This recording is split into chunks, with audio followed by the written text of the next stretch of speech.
Start.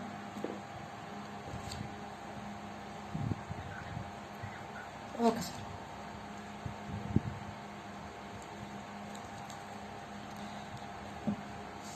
Good evening, students. Today we will be starting with our first chapter, that is chemical reactions.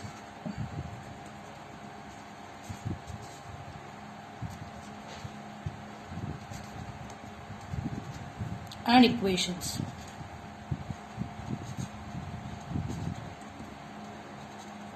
Chemical reactions and equations. So now, what is a chemical reaction?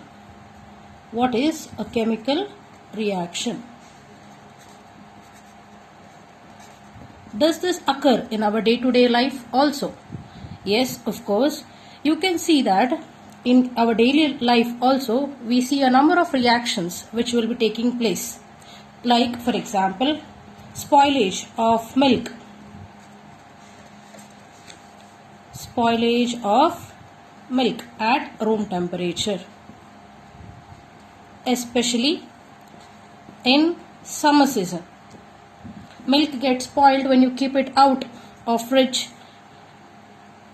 That is mainly due to the weather condition. Similarly, you can also see that respiration that is taking place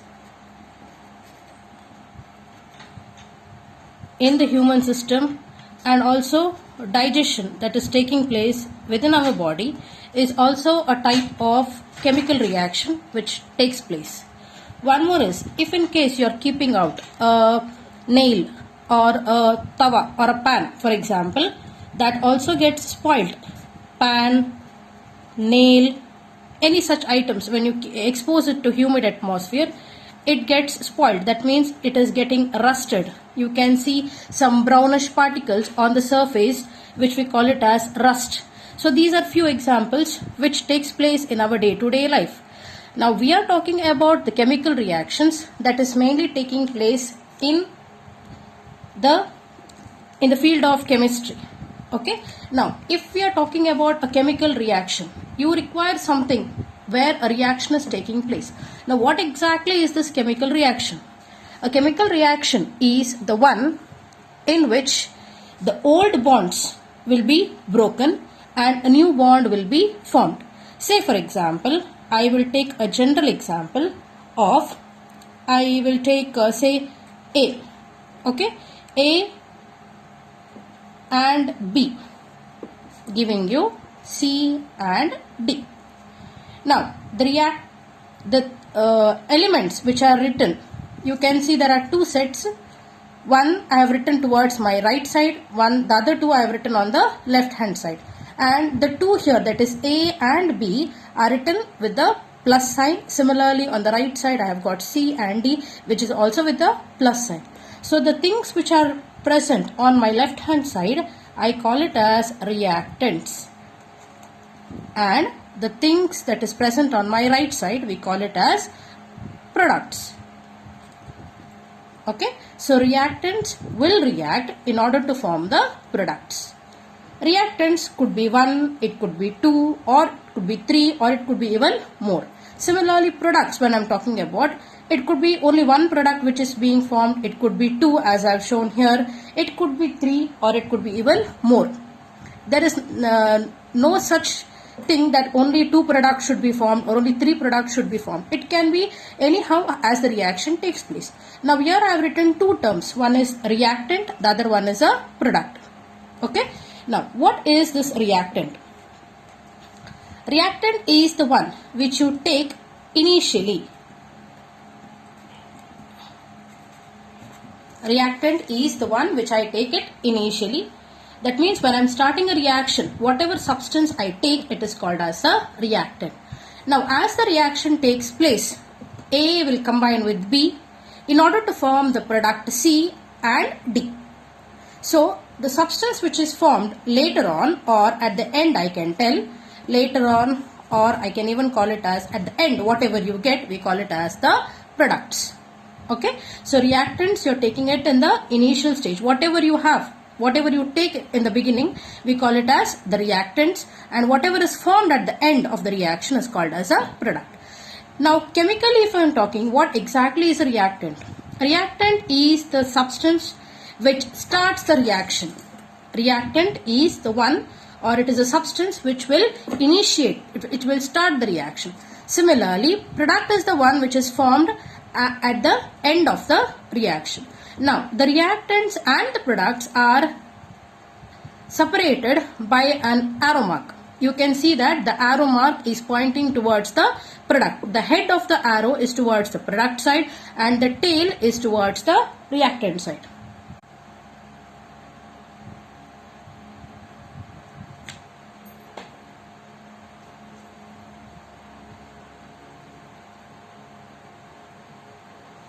Hello? Sir. Itte sir.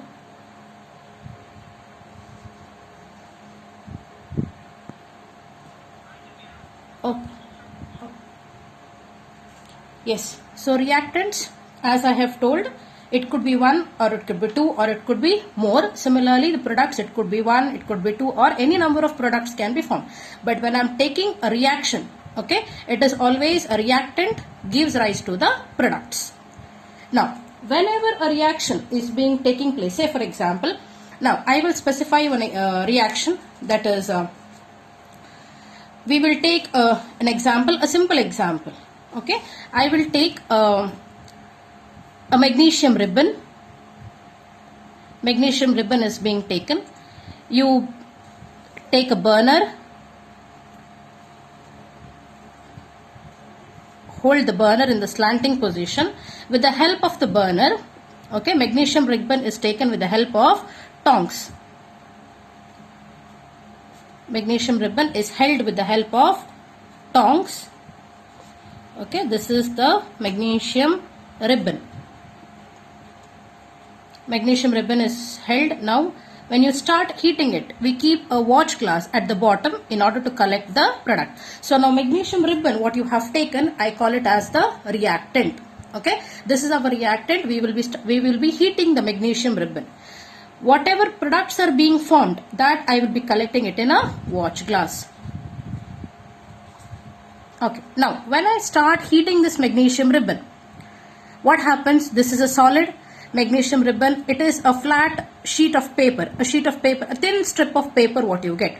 Now, well in advance, before I start heating this magnesium ribbon, what we do is we clean this magnesium ribbon with the help of sandpaper. I hope all of you know what is a sandpaper. So with the help of, it has got a rough surface. So with the help of the sandpaper, I rub the magnesium ribbon, because there are chances that this magnesium ribbon might contain some basic layer of magnesium carbonate.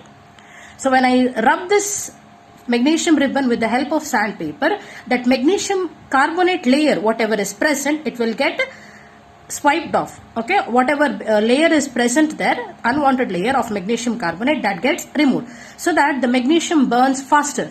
So now when I am heating this magnesium ribbon, you will get a white dazzling color. White dazzling color is being observed, and this magnesium ribbon, it turns out and falls as white magnesium powder. So this is nothing but magnesium oxide. Magnesium oxide. The white powder what I get after burning the magnesium ribbon, it is called as magnesium oxide. Okay, so this is one such reaction which is taking place. That is nothing but it is showing that a chemical reaction has taken place. You are burning the magnesium ribbon, hold the magnesium ribbon with the help of tongs, hold it to the flame of the burner, start heating it. When you heat it, what happens? The magnesium ribbon turns into a white color powder. That means it will be burning with the white dazzling flame and gives a white color powder which is called as magnesium oxide. But remember, before you take this magnesium ribbon for burning, what we are supposed to do, we need to clean the magnesium ribbon with the help of sandpaper. That is in order to remove the layer of magnesium carbonate. Okay.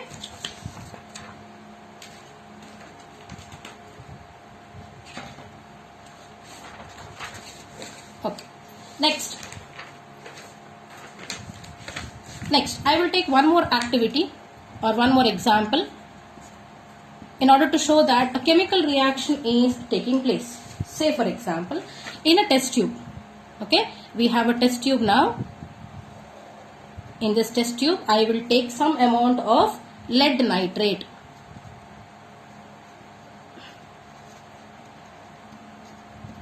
Lead nitrate solution. Okay, take some ml, maybe 2 or 3 ml of lead nitrate solution, and for that lead nitrate solution I add potassium iodide solution. Potassium iodide solution. Initially I have taken lead nitrate, then I am adding potassium iodide solution, and both of them are taken in a test tube. Okay. Now, when I am adding potassium iodide to lead nitrate solution, the clear solution of lead nitrate then becomes yellow. You will get a yellow colored precipitate. And that yellow color precipitate is nothing but due to the formation of lead iodide. Lead iodide. Okay, so what I have done, I have taken a test tube containing a clear solution of lead nitrate solution. After some time, I am adding potassium iodide solution.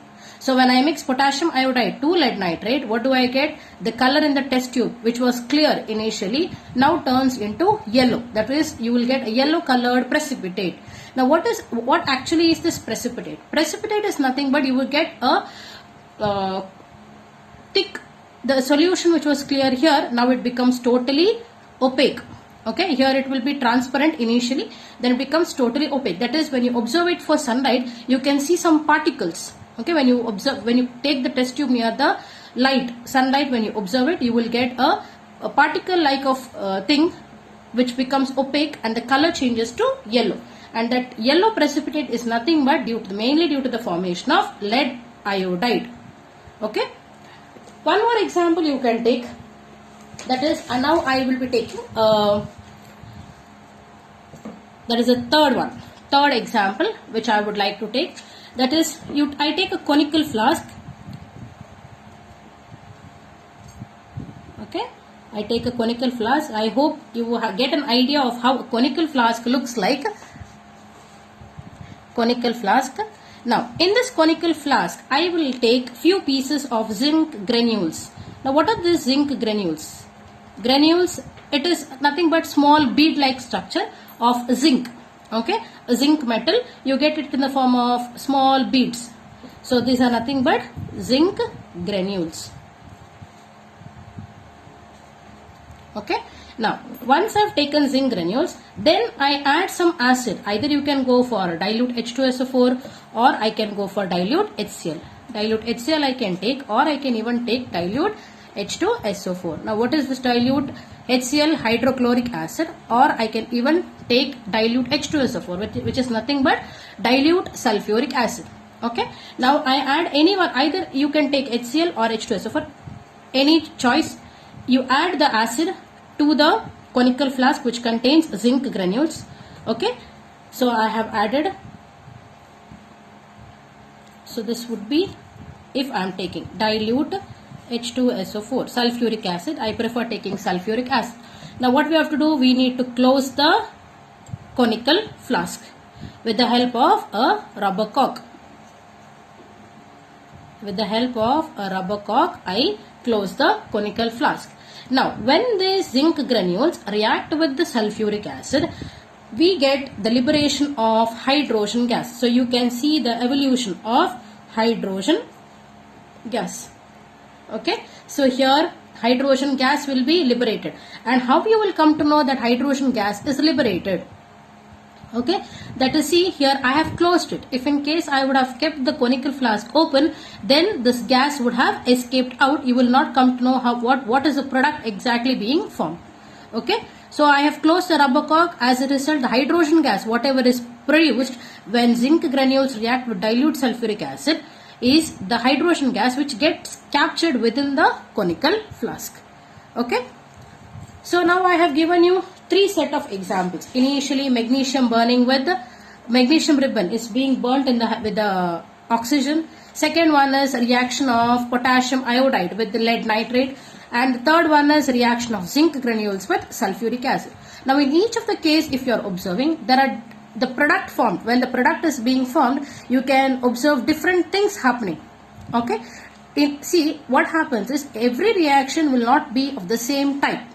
Each and every reaction is specific. Okay, so we call them as features of chemical reaction. We call them as features of chemical reaction. Now, features of chemical reaction, when I tell what are the changes that is taking place. When I talk about features, it is nothing but changes taking place during the reaction. Changes taking place during the reaction. That means what exactly happens when a particular reaction is taking place. Now in the first case, you have seen that when magnesium ribbon is being burnt, initially you have taken a magnesium ribbon. At the end you get a white powder of magnesium oxide. Similarly here I have taken clear lead nitrate, then I am adding potassium iodide. At the end what do I get? I get a yellow colored precipitate due to the formation of lead iodide. It has changed. In this case what we have done, I have taken zinc granules. For that I have added dilute sulfuric acid initially. So what happens later? There is evolution of gas. Okay, so in three different activities or in three different sets of examples what I have taken, the features of the reaction is being changed. Okay, so altogether it is nothing but features of the chemical reaction are nothing but change in state. I take first one, change in state. Okay, now here what happens, see here for example this particular reaction what I have taken of zinc, I have taken zinc granules which is a solid, dilute sulfuric acid which is a liquid. But here we are getting the formation of hydrogen which is a gas. So I have taken solid, I have taken a liquid, but the product, one of the product which is being formed is a gas. So change in state.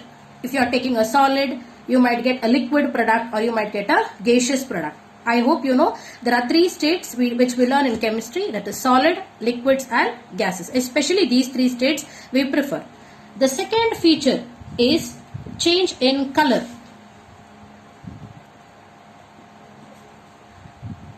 Okay, change in color.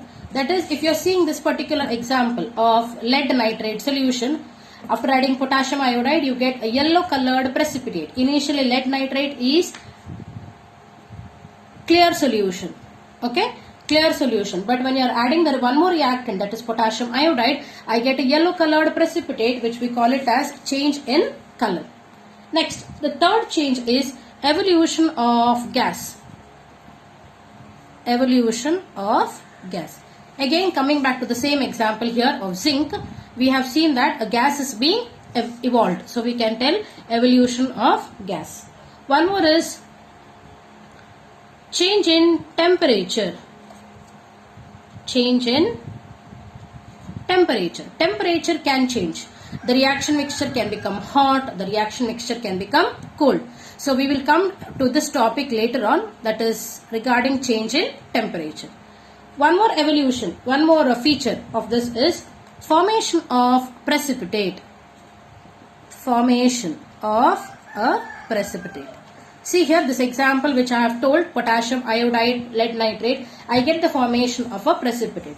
It is not necessary that every reaction will give you a precipitate. Some can even give you just a solution, a clear solution only, how you have taken it initially.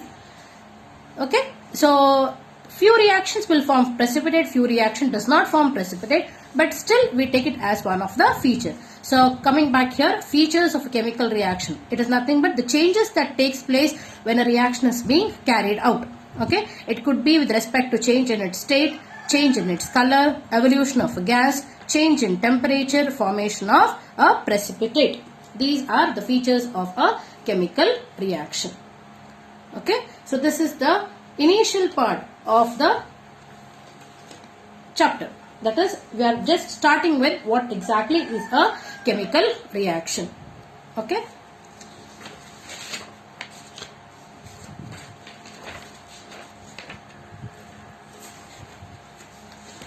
Yes. Now, now we have come to know that a reaction. Okay, we were talking about the reaction, and see here I have told you initially reactants will change towards products. Now how exactly does a reactant change to its product? Now we have seen that initially you are taking a reactant, it will react in order to give you the products. But what exactly is taking place there? What exactly happens during a chemical reaction? During a chemical reaction, the bonds that is present in case of a reactant, okay, that will be broken, and when a product is being formed, a new bond is being formed. See, I will just show it here. Say for example, this is a compound, okay, a compound AA, and I call it as a reactant. Okay, I call it as a reactant. Okay, now this is nothing but one compound. Imagine I have one more compound here, that is B. Okay, one more compound B. So here what happens, there is a bond which is connecting two A. This is one A and this is a second A, and between the two I have drawn a line which is nothing but it is representing a bond between the two. Plus you have got B. So this is one reactant altogether. This is A, which is nothing but one of the reactant, and B is your second reactant. Now B has to react with A. Okay, so when B reacts with A, the bond that is present between A breaks. So as a result, what happens? Now B can combine either with this A or with the other one. So I write it here as AB plus A. What happens here? If you are observing, now B is bonding to A. That means a new bond is being formed, and the new bond is formed between A and B. So during the course of a reaction, what happens? Old bonds are broken and a new bond is being formed. Okay, this is what exactly happens during a chemical reaction. The old bonds, whatever is present earlier, that will be broken down, which leads to the formation of new bonds, and that is nothing but it is leading to the formation of products. Okay.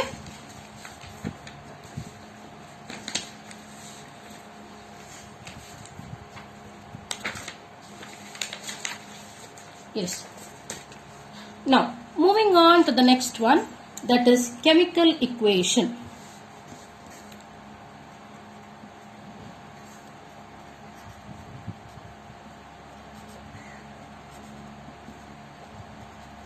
Chemical equations. Chemical equations. Now, what are these chemical equations? You have already learnt in maths and all. You will get some few examples. Okay, equations, we call it as equation. Now what is a chemical equation? Okay, chemical equation is nothing but it is the simplest form of a chemical reaction. Okay, it is the simplest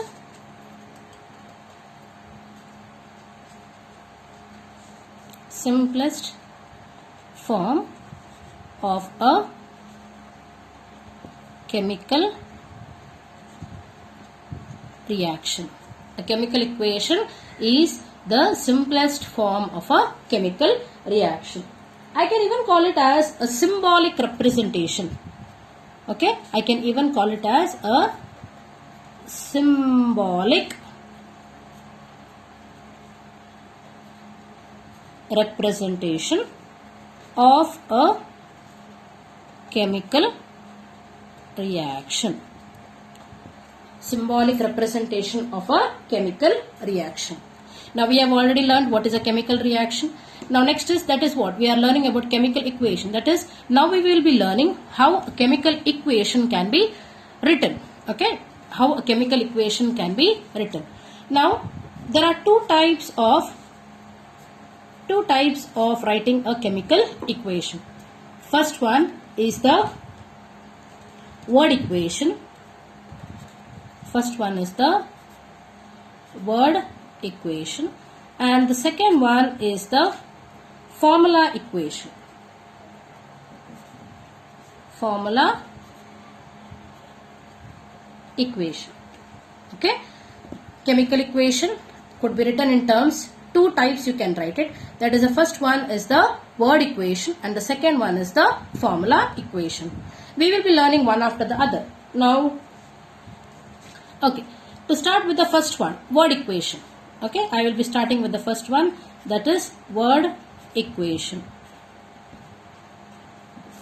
word equation is nothing but, see, equations are, as you have already told, simplest form of a chemical reaction.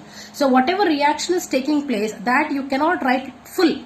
Okay, you cannot write, if you are expected to write it in a single word, you cannot sit and write the entire explanation of the reaction. So what we do, we give the simplest method to write it. Okay, simplest method will be given. Now that simplest method of writing could be either in terms of word or it could be in terms of formula. Now if I am talking with respect to word, how do I represent it? I will take a general example now. Okay, if you remember, I have taken it already, that is A plus B giving you C plus D. Okay, now this is a generalization, but if I am telling with respect to words, okay, I have to explain what is this A, what is this B, what is this C, and what is this D. Clear? This is generalization, and this is how an equation can be written. The reactants are written on the LHS. Reactants are written on the left hand side. On the right hand side, we give the products. Products always comes on the right hand side, and the reactants and the products are separated by the arrow mark, as I have already told you earlier, the head facing towards the product, which indicates that as the reaction takes place, the products are being formed. Okay, now in order to be more specific, we will go back to our activity 1, that what we have taken was magnesium, burning of magnesium. Okay, what we have done, just recall it, what we have done, we have taken a magnesium ribbon, held it with the help of tongs to a burner, and during the burning process, it will give you a white dazzling light, and you get a white powder of what? Magnesium oxide. So this is the explanation of the reaction, how exactly the reaction has taken place. Now if I am expected to give it in terms of short form, how can I explain it? I can tell it as just one word. See here, magnesium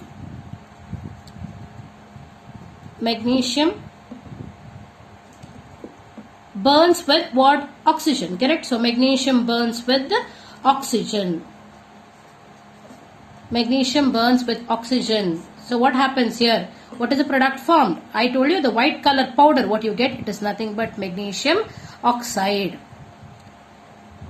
Magnesium oxide. This is what the product has formed. Correct? I have taken a magnesium ribbon, burnt it with the help of the burner. I will get magnesium oxide. So this is nothing but your word equation. That entire experiment, what I have done, I have shortened it in the form of words.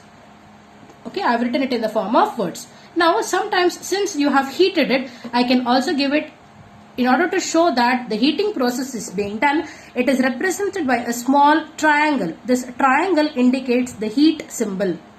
Okay, heating symbol is being shown here. One more example, what we have done, if you remember, lead. Okay, I have taken, what was the experiment, what we did? We have taken lead nitrate. Yes, I have taken lead nitrate solution in one of the test tube. For that, what we have added? We have added potassium iodide. Potassium iodide. I have taken lead nitrate and potassium iodide. Therefore, lead nitrate and potassium iodide. What are these? These are nothing but the reactants. Okay. What is being formed? So, reactants, what is being formed here? When lead nitrate reacts with lead potassium iodide, I get the formation of lead iodide. Okay. I get the formation of lead iodide and potassium nitrate. Potassium nitrate. So these were the reactants which I have taken it earlier. Lead nitrate reacting with potassium iodide. I get lead iodide plus potassium nitrate. So that yellow colored precipitate, as I have already told you, is mainly due to the formation of lead iodide.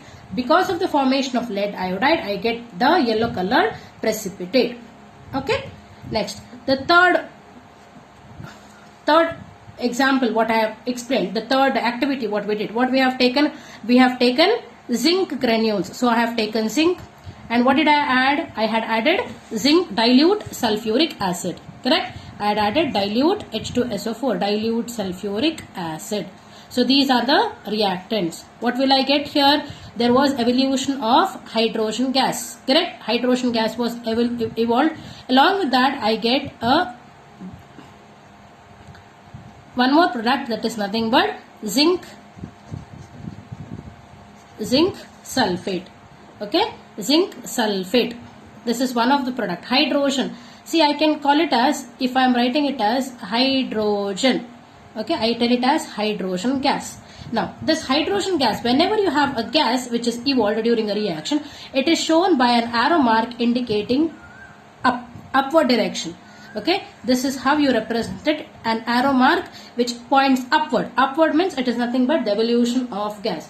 So this format of writing is called as word equation. That is nothing but the entire experiment. What you do, you give it in terms of words so that it becomes easy for you to remember. So initially I have taken magnesium, oxygen, magnesium oxide. Second experiment what I had taken was lead nitrate. When it is reacting with potassium iodide, I get lead iodide and potassium nitrate. The third one what we have done is we had taken zinc granules and added dilute H2SO4. So you will get a precipitate, that is zinc sulfate. It will be a white color precipitate along with the liberation of hydrogen gas. So when you have a precipitate formed here, okay, here I told you that there is a lead iodide which is being formed. Whenever you have a precipitate, you will indicate it by a arrow pointing downwards, that is in this format. Okay, you point it out with the arrow downwards, which shows there is a precipitate which is being formed. Okay, this is one method of writing the reaction.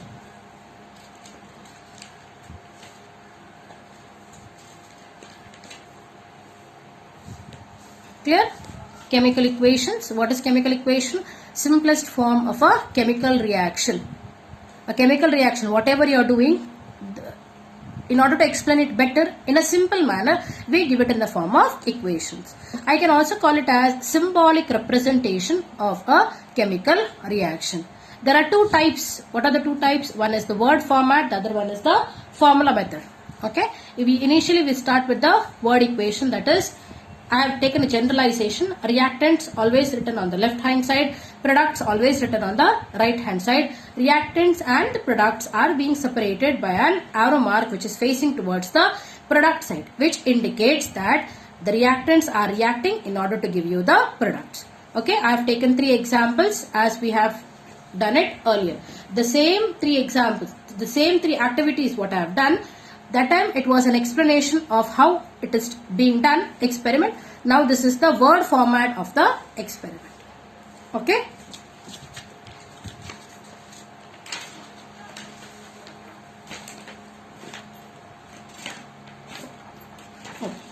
Next one is we have the formula equation. Formula equation. We have learnt about the word equation. Next one is the formula equation. Now what is this formula equation? See here, earlier we have told what magnesium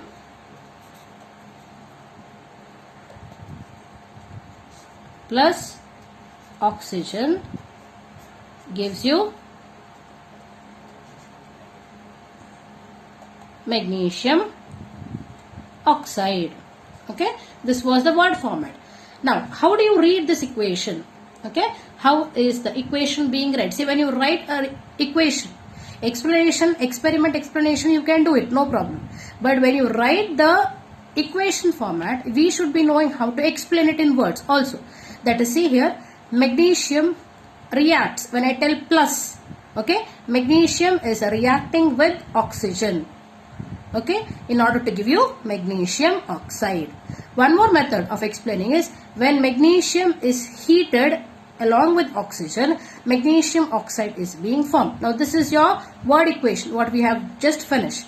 Now I have to use the formula. Formula equation means whatever words I have written, that has to be converted into respective formula. That is, now I take magnesium. What is the formula for magnesium? It is Mg. Plus oxygen. How do I represent oxygen? O2. Okay. Heat symbol, magnesium oxide, MgO. Remember, magnesium capital M, small g, oxygen capital O. It is diatomic, so I write it as 2 here, magnesium oxide. Students, remember, the equation is not balanced. It is just the format. I am just telling you how it has to be written. That is, from the word equation, you are converting it into the formula equation. We will come to the balancing little later on. Okay, this is just the representation. One more such example, what you have dealt just now, was regarding lead nitrate. Correct? Lead nitrate solution. Lead nitrate when reacted with potassium iodide. What was the product form? It was giving you lead iodide. Lead iodide, and you will get potassium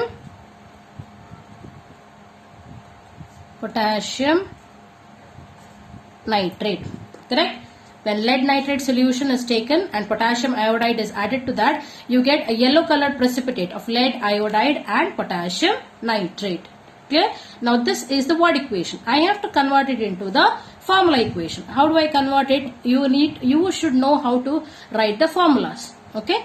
Lead nitrate. What is symbol for lead? Lead, it is Pb. Nitrate. Lead nitrate.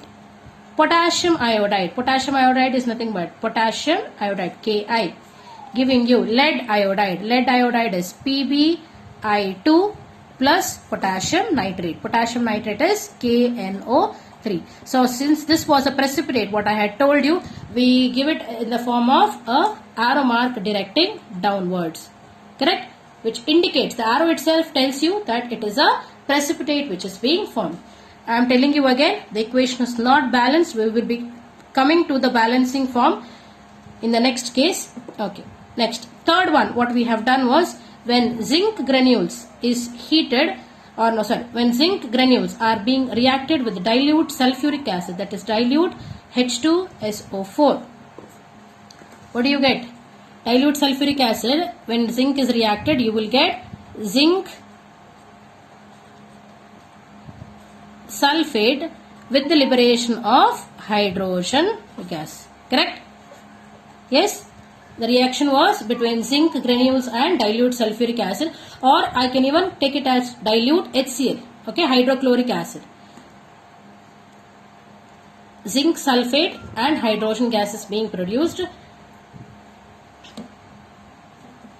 Sorry, I have directly taken the formula here. You can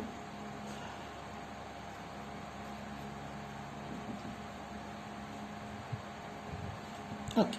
So zinc formula is Zn plus dilute H2SO4, that is H2, sulfuric acid is H2SO4, or if I am taking hydrochloric acid, it could be HCl. So here product formed is ZnSO4, zinc sulfate is ZnSO4, hydrogen gas, that is H2 gas. And I have already told you, whenever you have the evolution of gas, we indicate it with the arrow pointing towards the top. Okay, this is the method of writing the formula equation. Main thing what you need to know is, you should be knowing to write the formulas. Okay, for a particular compound, you should know how to write the formulas. Clear? Just have a look again.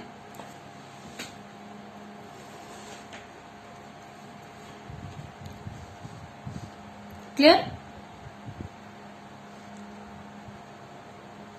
Okay, here I told you it could be taken with sulfuric acid or with the HCl. If in case with sulfuric acid, I get zinc sulfate. If in case with HCl, I get it as zinc chloride, ZnCl2. Okay, I will get zinc chloride. That is the product, but hydrogen gas will be common whether I am taking sulfuric acid or whether I am taking hydrochloric acid. In both the cases, whichever acid I prefer, the main product would be the liberation of hydrogen gas. Okay, this byproduct will change. If it is sulfuric acid, you get it as sulfate. If it is hydrochloric acid, you get it as the respective chloride. Clear?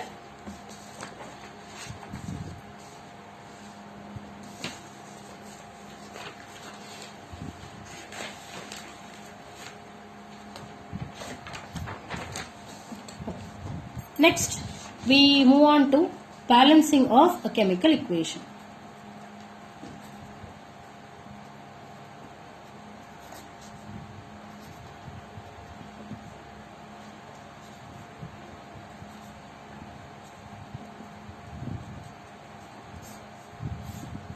Balancing chemical equations. Okay, now so far we have just written a simple equation. I told you in the previous case, that is in all the three cases what I have told you, I have specified. Remember, the equations are not balanced, and this method of writing the equation is called as, these are nothing but skeletal equations. Okay, unbalanced equations. Okay,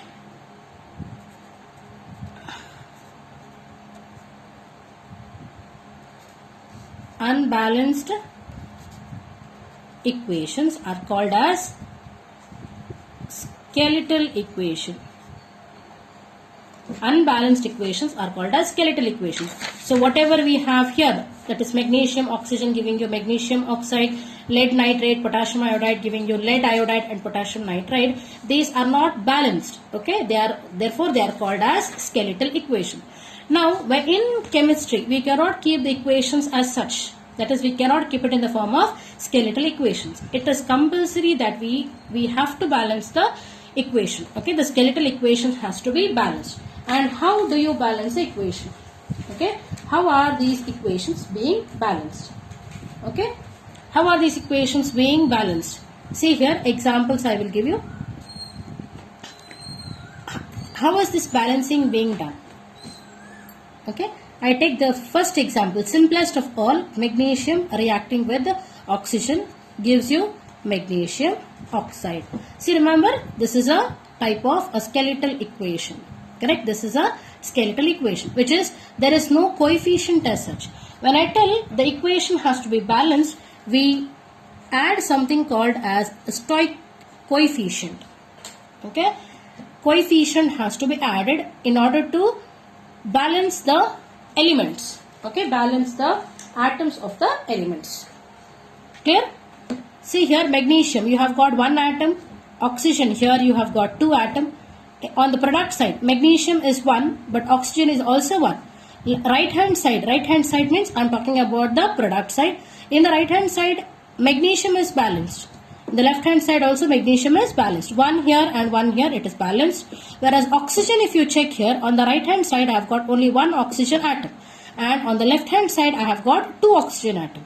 That means the stoichiometry is different now, so it is called as an unbalanced equation. So our duty is to balance the equation now. Okay. Similarly, in case of zinc, I have taken zinc.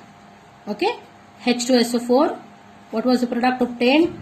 We got zinc sulfate, and there was liberation of hydrogen gas. Now again, if you see here, there is no stoichiometry or coefficient what I have added. Stoichiometric coefficient is not present. It is vacant here. See here.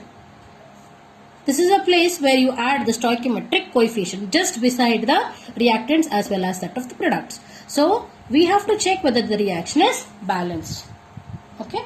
So there are steps to be followed in order to balance a particular reaction. Now this balancing of chemical reaction is governed by a law which is called as law of conservation of mass.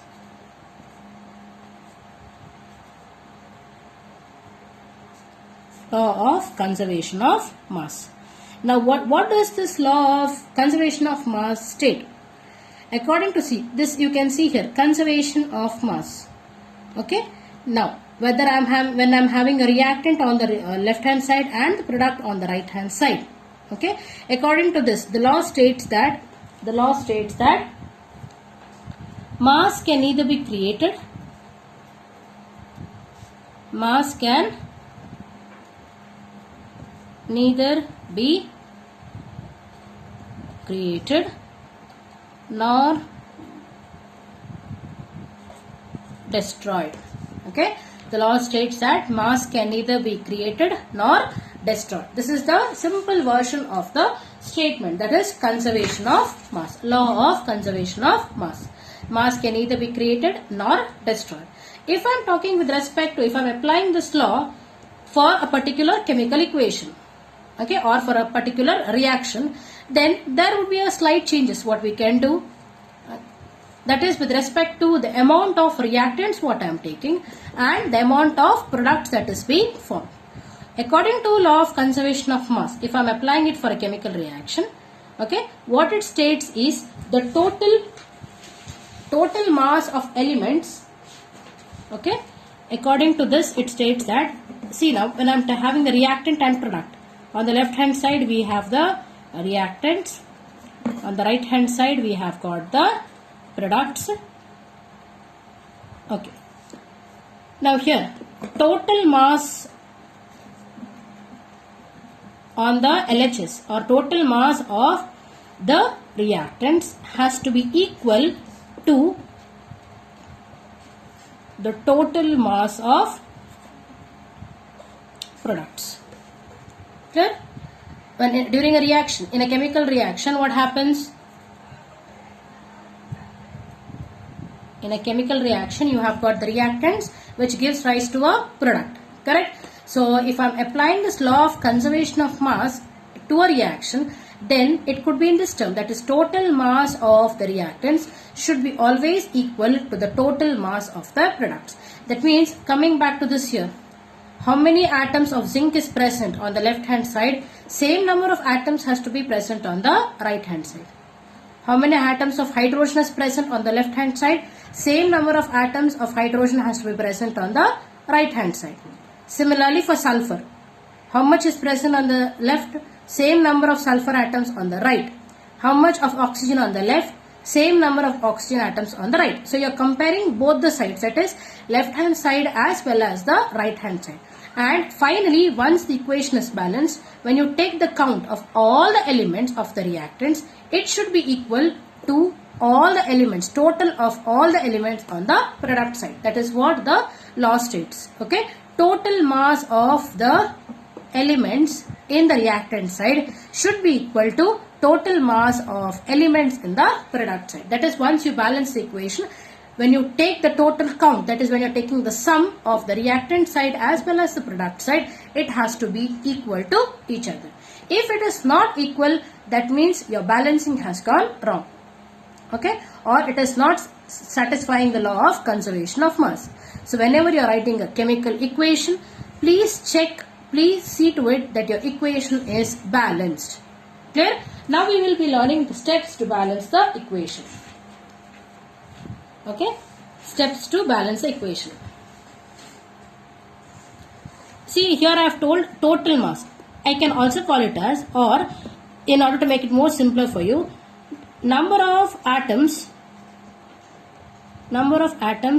on the reactant side should be equal to number of atoms on the product side. Okay, number of atoms on the reactant side should be equal to the number of atoms on the product side. Clear? So when you make this equal to that of the product, automatically this will be matching. That is, the total mass of all the elements what you have taken will be equal to the total mass of all the elements of the product side.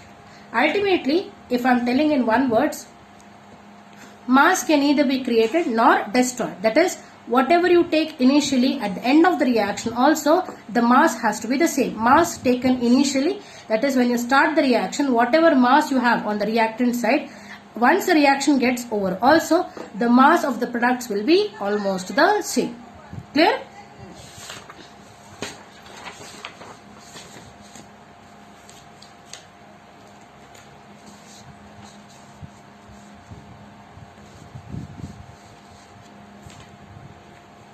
Okay. Now, in order to balance the equation, okay, in order to balance the equation, I will take a specific example.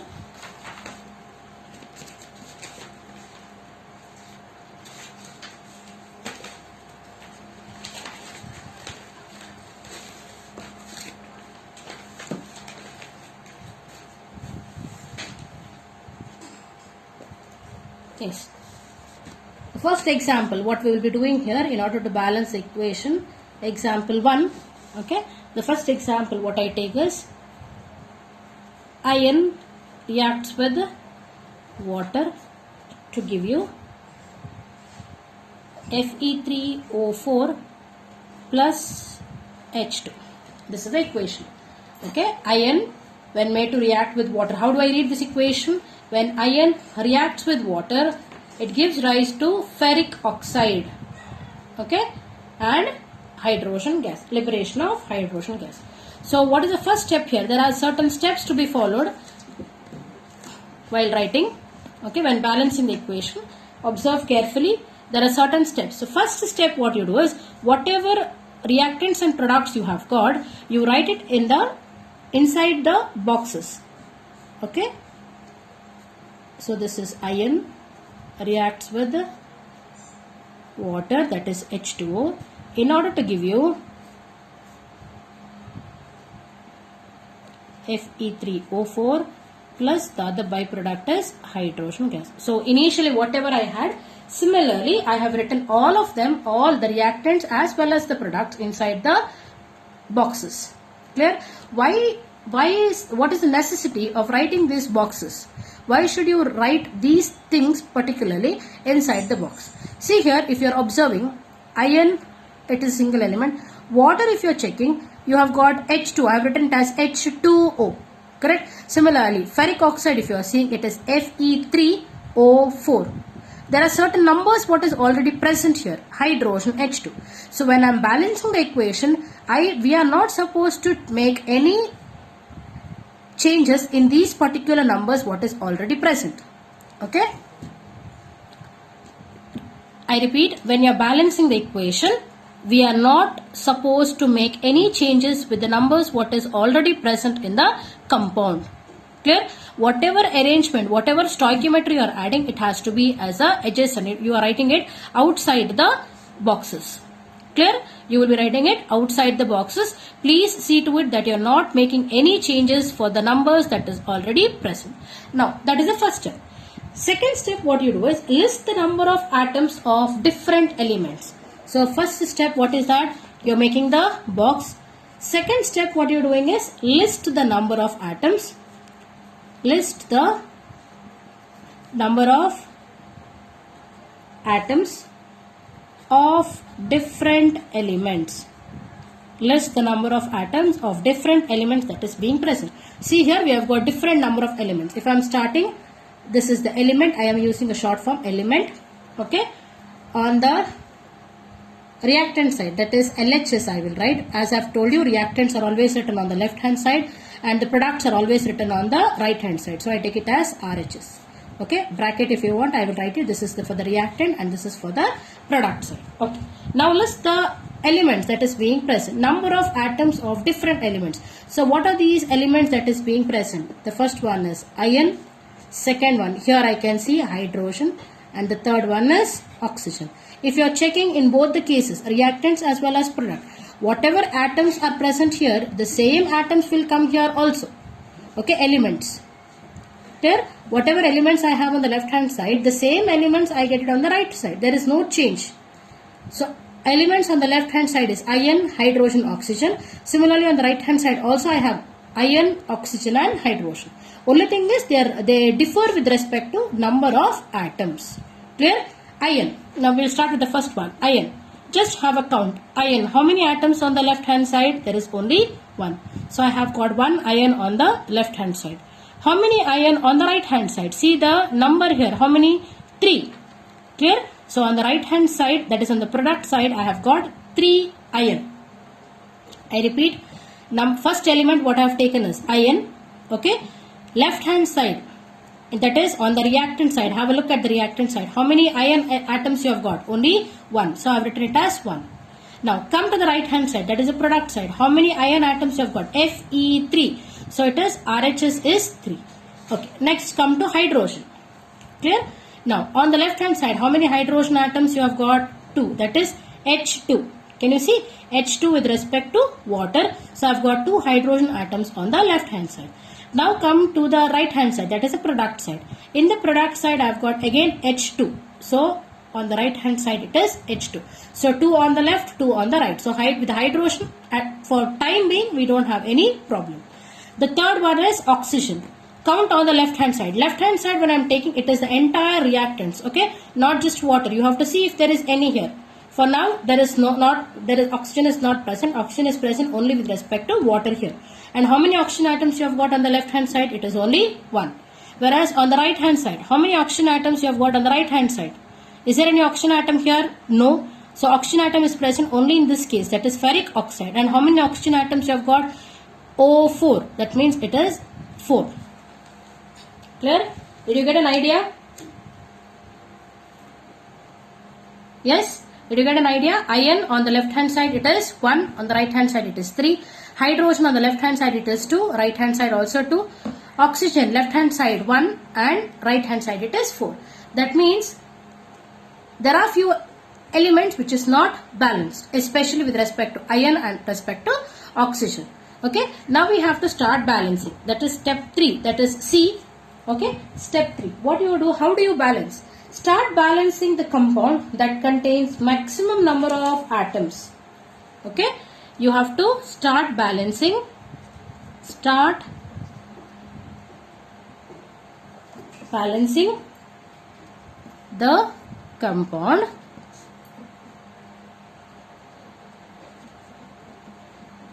which contains maximum number of atoms.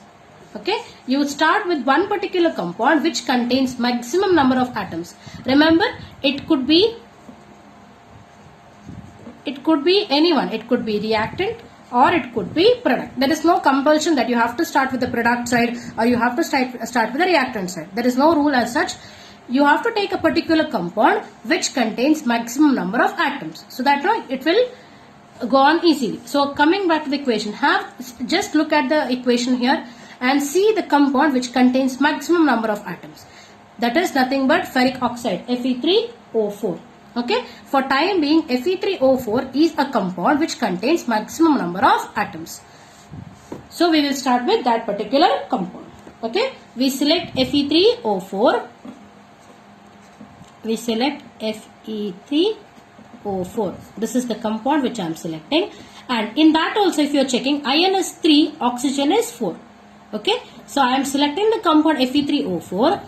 And which atom am I selecting? And I am selecting oxygen atom. Okay, I have taken the compound Fe3O4 and especially I am taking oxygen atom in it. If you check the number, this is 3, this is 4. 3 for iron, 4 for oxygen. Therefore, I prefer taking oxygen atom. Okay, I prefer taking oxygen atom. So, oxygen, if you are taking, how many oxygen atoms do you have on the left hand side? On the left hand side, it is nothing but 1. On the right hand side, it is nothing but 4. Clear? Left hand side, it is 1. Right hand side, it is 4. So, check here. Oxygen atom. Okay, oxygen atom on the LHS and on the RHS. LHS, how much I had? 1. And on the RHS, I had got 4. Correct? No? Same data here. Oxygen, LHS, I have got 1. RHS, I have got 4 here. Now, I have to make it equal. How do I make equal? On the right hand side, it is more, whereas on the left hand side, it is less. That it is 1. So, I have to increase the number of atoms of oxygen on the left hand side. And how do I make it equal to 4? That is, you have to multiply it with 4. Initially, I had 1. Then, multiplying it by 4, I get it equal to 4. Correct? Yes? I have taken oxygen atom. Okay? Compare it with the left hand side as well as with the right hand side. Now, when I am talking left hand side, where exactly is your oxygen atom? In water. And how many you had got? We have already taken the count. It was 1. And oxygen atom on the right hand side was Fe3O4, which is nothing but 4. Clear? So, on the right hand side, it was more on the product side, whereas on the reactant side, it was only 1. So, in order to make this number more, I have multiplied it by 4. Okay, so I get it as 4. So how do I represent it? You put coefficient 4 to water, because LHS is nothing but water, correct? Now 1 with respect to what? It was H2O, 1 oxygen atom in water. So now we are multiplying it by 4. So multiplying by 4 means this coefficient number will be 4 here. Okay, therefore put coefficient 4 to H2O. Therefore now what does it become? It becomes 4H2O. So coming back to the equation, what do I get here? It will be 4. Okay, it will be 4. Remember, this coefficient has now become 4. I will just write it for trial. Okay, so your oxygen you have balanced, correct? No, oxygen is being balanced.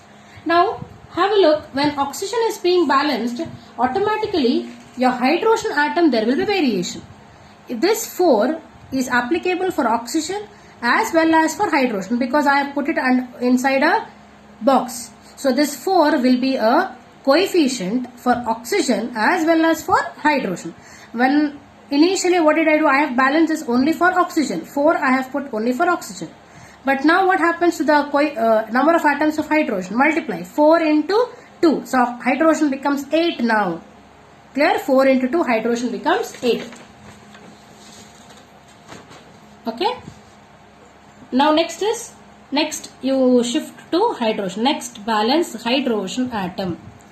Okay, next balance hydrogen atom. Correct? For hydrogen atom, left hand side and right hand side. Students, see, this is the starting method how we learn how to balance.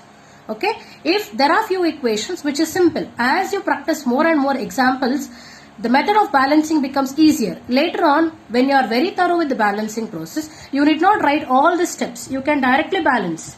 Okay, this is only the initial step as to how we are balancing each and every element. Clear? Now hydrogen atom in the LHS, see here, how much did I give? Oxygen 4, this was for oxygen atom what we had balanced.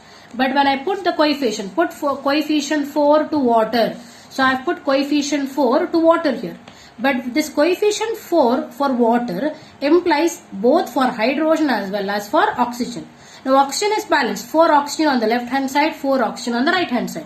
But hydrogen, how many hydrogens on the left hand side you have now? 4 into 2. Coefficient means you need to multiply. 4 into 2. So how much does it become here? On the LHS you have got 8. How much on the right hand side? You have got only 2. See initially what was there? Hydrogen was 2 on the left, 2 on the right. Initially when we checked, we felt that hydrogen is balanced. But now as you balance other atom, hydrogen is also making a change. Okay. Sorry. So right hand side it was 2. So it is not equal now. We need to balance. Here it is 8. On the reactant side it was 8. In the product side it is 2 now. Okay. Now I have to increase this number to 8. And how do I make it to 8? I need to multiply it by 4, which becomes equal to 8. Correct? Initially I had 2. Here it was 8. In order to make it equal, correct? No, number of atoms on the right hand side has to be equal to the number of atoms on the left, or vice versa. So here there are 8 atoms of hydrogen. Here there was on the right hand side you had only 2 atoms of hydrogen. So how do I make it equal? I have to multiply it by a factor 4. So it becomes 8H2. Correct? 8H2. Correct? So now I put coefficient. Put coefficient 4 to hydrogen. Remember what was the equation? This is the equation. Correct? No? So this right hand side I have multiplied by 4. Therefore now I am putting it as 4. Okay. So our oxygen is balanced. Correct? Oxygen is balanced. Hydrogen is balanced. Last you are left with iron. Correct? Now coming back to iron here. Iron, if you are checking, left hand side how many you have got iron? Only 1. Right hand side how many iron you have got? 3. Okay.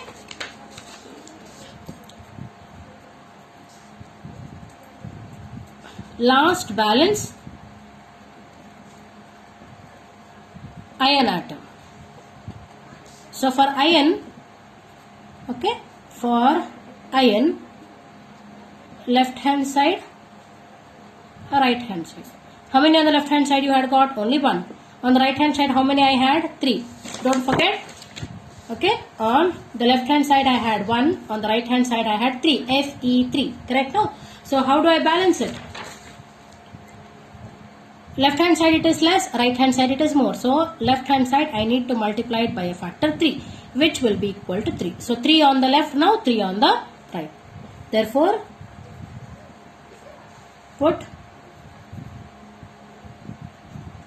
coefficient 3 to Fe. Which side? Where are you putting coefficient 3 to Fe? On the left hand side. Clear? On the left hand side. Therefore, see this equation here. I am putting 3 here. Yes, no? So this was your initial equation, correct? Fe plus H2O giving you Fe3O4 plus H2. After balancing, we get this particular equation, that is 3Fe plus 4H2O giving you Fe3O4 plus 4H2. I will rewrite. Hence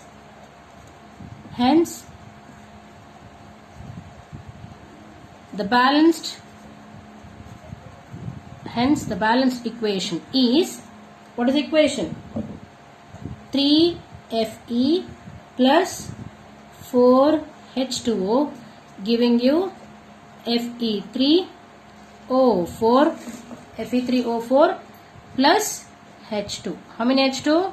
4H2. So this is your balanced equation. Clear? See, you might feel that it is lengthy. No, it is difficult. Nothing as such. It is very easy once you understand the steps. So I'll again go back to the steps again. So this was the equation what was given. That is iron reacting with water, giving you Fe3O4 plus H2. So what was the first step I have done? Forget about this coefficients now. What was the first step? I put all the reactants as well as the products inside the square box.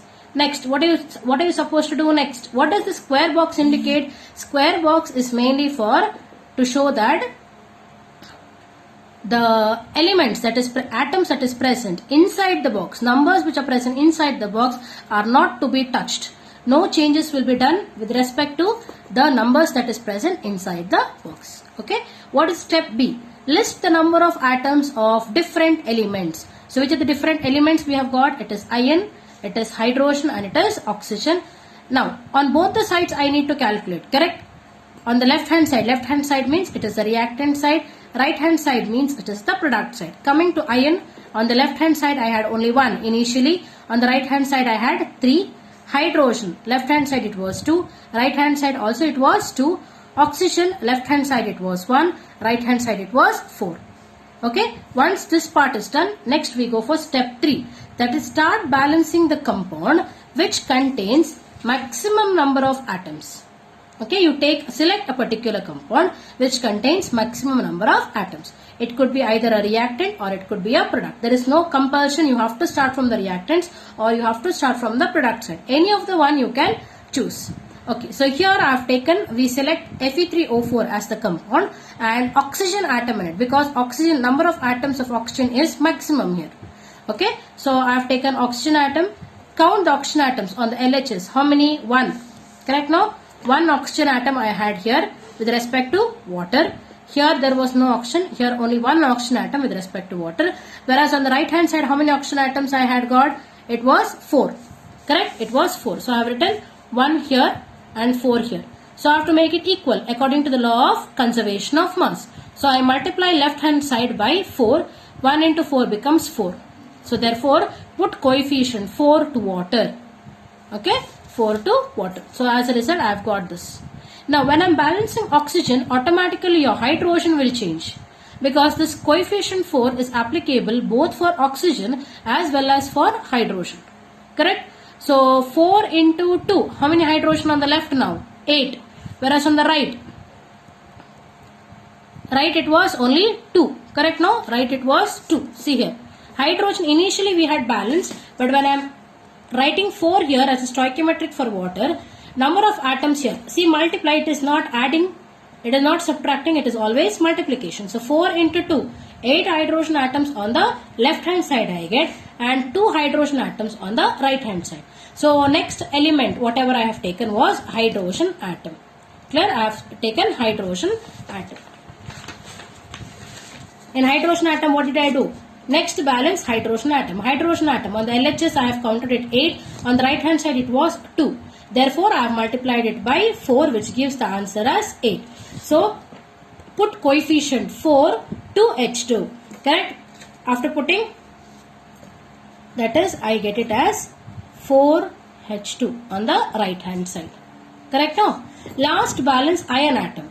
For iron, on the left hand side, initially we had only 1, on the right hand side we had 3. Have a look here. Initially I had only 1 iron atom on the left, whereas on the right I had got 3. So what I do here, multiply it with a factor coefficient 3. So when multiplying, I get it as 3Fe. Clear? When I balance, when I take the total count, it will be the same. Hence the balanced equation is 3Fe plus 4H2O giving you Fe3O4 plus 4H2. Now, one more thing is, here I can also specify the states. Okay? If in case I want to specify the state here, remember, iron is always in the solid form. Okay? Water is always in the liquid form. Fe3O4, it is also a solid, whereas hydrogen is a gas.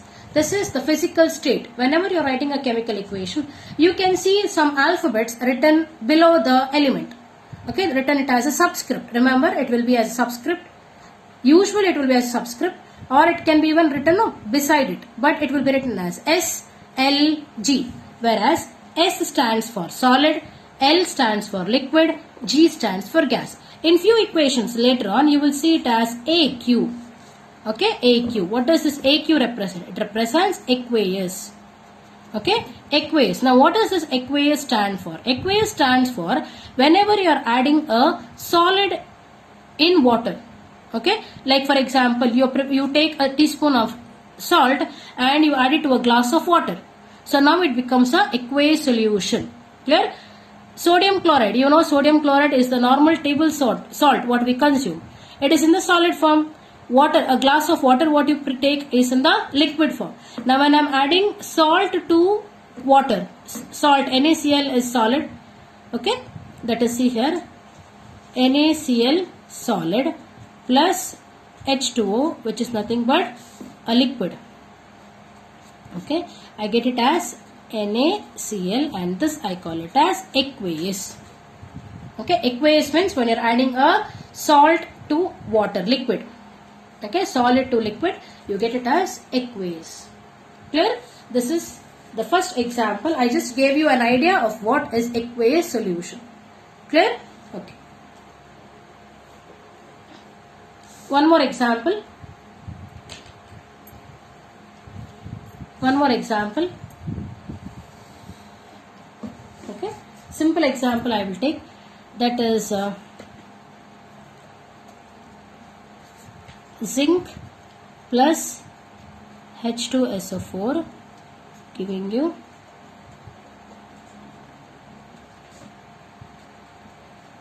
zinc sulfate plus hydrogen. Correct? Now what is the first step I am supposed to do? I have to write everything inside the box. Correct? I have to write everything inside the box. That is zinc plus H2SO4 giving you zinc sulfate plus hydrogen. Correct now? Yes. Zinc, everything, all the reactants as well as the product. Remember, reactant is, the two reactants are separated by the positive sign. Even the two products are separated by the positive sign. And in between the reactants and the product, we have got the arrow mark. Next, what are we supposed to do? We are supposed to list the elements. How many elements are present and how many atoms of each element is being present. So elements are zinc, okay, hydrogen, sulfur and oxygen. Correct now? Zinc, hydrogen, sulfur, oxygen. Now count on the reactant side and the product side. Or I can take LHS and RHS. Zinc, on the left hand side, how many I have got? Only 1. Zinc on the right hand side, how many? 1. Okay. Next, come to hydrogen. Hydrogen on the left hand side, how many do you have? 2. H2. So this 2 stands for 2 hydrogen atoms. Similarly, come for hydrogen. Here it is H2. How many? 2. Okay. So reactant side also you have got 2 hydrogen atom. Product side also you have got 2 hydrogen atom. Next, come for sulfur. Sulfur. How many sulfur atom? Anywhere else? Sulfur? No. This is only 1. So 1 on the left. Towards the right you check. Zinc, sulfate and hydrogen. How many sulfur? Only 1. Next, last, oxygen. Oxygen 4 on the reactant side. Here there is no oxygen, only with respect to sulfuric acid. That is, you have got 4 oxygen atom. On the product side, you have got zinc, sulfate and hydrogen. Here you don't have any oxygen, only in this case you have got oxygen. How many? 4 oxygen. So have a look here. Zinc, reactant side 1, product side 1. Hydrogen, reactant side 2, product side 2. Sulfur, reactant side 1, product side also 1. Oxygen, reactant side 4, product side 4. So can you tell me whether balancing of equation is required here? Is it required? Is it required, students? No. Why? It is not required. Why it is not required? Because the number of atoms on the left hand side is equal to the number of atoms on the right hand side. Zinc, 1 atom on the left, 1 atom on the right, balanced. Okay. Hydrogen, 2 atoms on the left, 2 atoms on the right, balanced. Sulfur, 1 atom on the left, 1 atom on the right, balanced. Oxygen, 4 atom on the right, 4 atom on the left, balanced. Therefore, your equation, this particular equation what I had taken as an example is a balanced equation. Clear? So that is nothing but there can be few equations which will be already balanced. Okay? It will be balanced as such. You need not balance it further. Okay?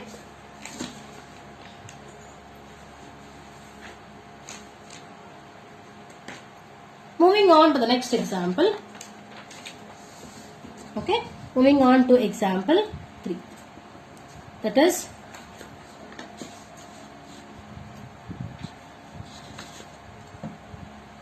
carbon monoxide reacting with the hydrogen gives you CH3OH.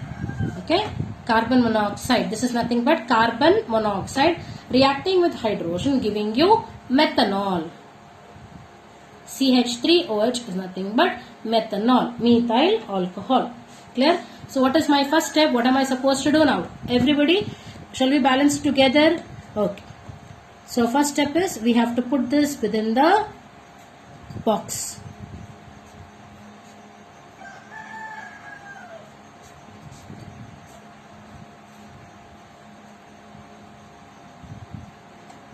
Correct? My first step is done. I have written it within the box. What is the next step I have to do? I have to list the elements now. So I have got the element, reactant side and the product side. Okay? So that this is becoming easy for you to understand. Which are the elements here? One is carbon, the second one is oxygen and the third one is hydrogen. Only 3 we have got for time being. So carbon, now count. Carbon, on the left hand side, how many you have got? Only 1 carbon atom. So it is 1. On the right hand side, how many you have got? Only 1. Correct? Oxygen, on the left hand side, how many I have got? Only 1. Right hand side, how many? It is only 1.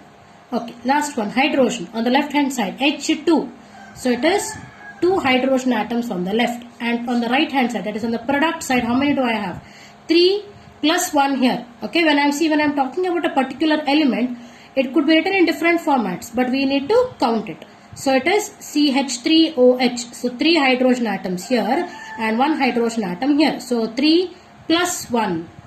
Okay, 3 plus 1, that is nothing but equal to 4. So if you are observing, carbon number of atoms are same on both the sides. Oxygen number of atoms are same on both the sides. Whereas hydrogen number of atoms are different. Okay, but when you balance here hydrogen, usually there will be change with respect to oxygen. Well, let's have a look here. We will start balancing hydrogen. Okay, balance hydrogen atom. Okay, balance hydrogen atom. Clear? Balancing hydrogen atom means how many do you have on the reactant side and how many do you have on the product side. you have got 2 on the reactant side and 4 on the product side. Correct? No? Yes, you have got 2 hydrogen atoms on the reactant side and 4 hydrogen atoms on the product side. So obviously on the product side, number of hydrogen atom is more when compared to that of your reactant side or towards the left hand side. Clear no? So how do I make it equal? This is 2, this is 4. So I multiply this by a factor 2. So when I am multiplying it by a factor 2, this will be equal to 4. So now when you multiply, it will become 4 on the reactant side, 4 on the product side. Therefore, put coefficient 4 to H2. Put coefficient 4 to H2. That is, it becomes CO plus 4H2 giving you CH3OH.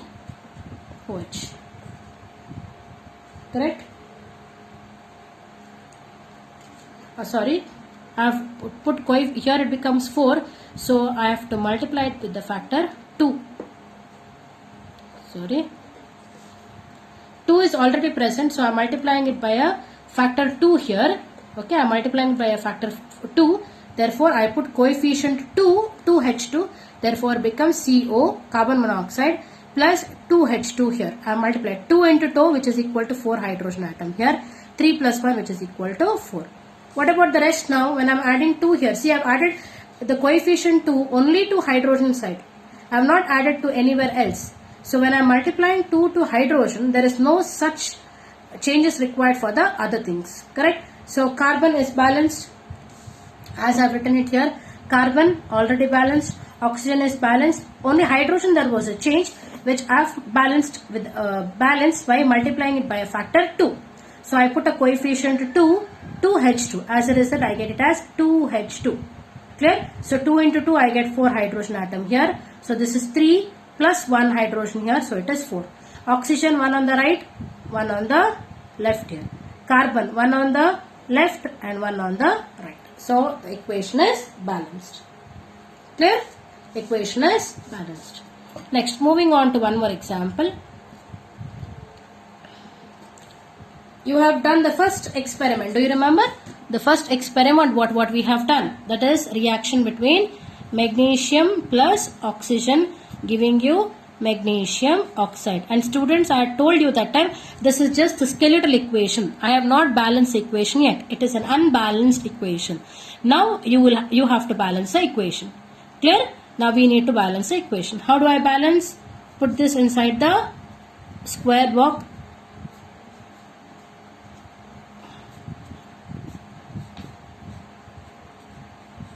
Put it inside the box. Now list the number of elements. You have got elements as magnesium, oxygen, magnesium and oxygen. Only 2 elements you have got. Correct? No? Only 2 elements. Okay. Now on the reactant side as well as on the product side. Magnesium on the reactant side, how many do you have? Only 1. Magnesium on the product side, how many do you have? 1. Oxygen on the reactant side, I have got 2. Whereas on the product side, how many oxygen atoms I have got? Only 1. Therefore it is 1. Correct? So as far for time being, your magnesium is balanced but oxygen is not balanced. Therefore, balance oxygen. Balance oxygen atom. And how do I balance oxygen atom? Just check reactant side on the left hand side. That is nothing but reactant side. It was 2, whereas on the product side it was 1. Correct? No? So this is on the product side it was 1. So how do I make it equal? Multiply this by 2. So it will be equal to 2. So I need to put coefficient 2 where 2 MgO, because this one oxygen atom whatever is present, that is mainly present on MgO. Correct? No? Because I have taken it on the product side. This coefficient of 2 has to be multiplied to MgO, because when you multiply this MgO with the 2, that time the oxygen atom gets balanced. Therefore, that is, it becomes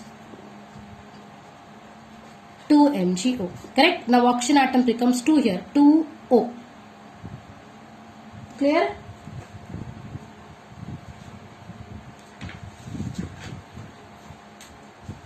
Hello? Hello?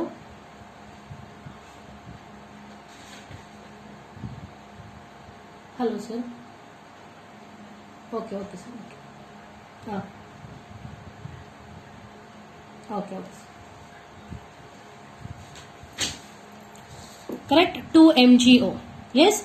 Therefore, now magnesium automatically is getting not balanced. Now it becomes 2 magnesium on the right side, whereas 1 on the left. Automatically I have to balance magnesium now. How do I balance magnesium? Go back to magnesium here. It was 1 on the left, 1 on the reactant side and 1 on the product side. But when I am multiplying by a fact coefficient 2 here, 2 to MgO, on the product side it becomes 2 now. Whereas on the reactant side it becomes 1. Therefore, I have to multiply by 1. For magnesium atom, on the reactant side how many I had? 1. Whereas on the product side now it becomes 2. Therefore, reactant side I have to multiply by a factor 2. Therefore, come back here. So, multiply, put a coefficient 2 here and we had already put a coefficient 2 here. Correct now? So, it becomes 2 MgO2, 2 MgO. So, magnesium is 2 now, 2 on the left, 2 on the right. Oxygen 2 on the left, 2 on the right. Hence, your equation is balanced. Okay, so students, this was for today's class. Just go through your exercise, go through your material and try balancing the same examples what is being done in the class. Thank you. Have a good day.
Sir. Sir. Close one put sir. Red button of Okay.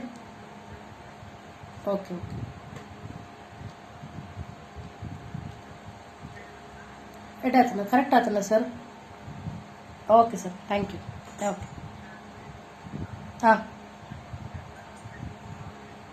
Okay sir. Okay sir. Yes. Okay. Okay sir.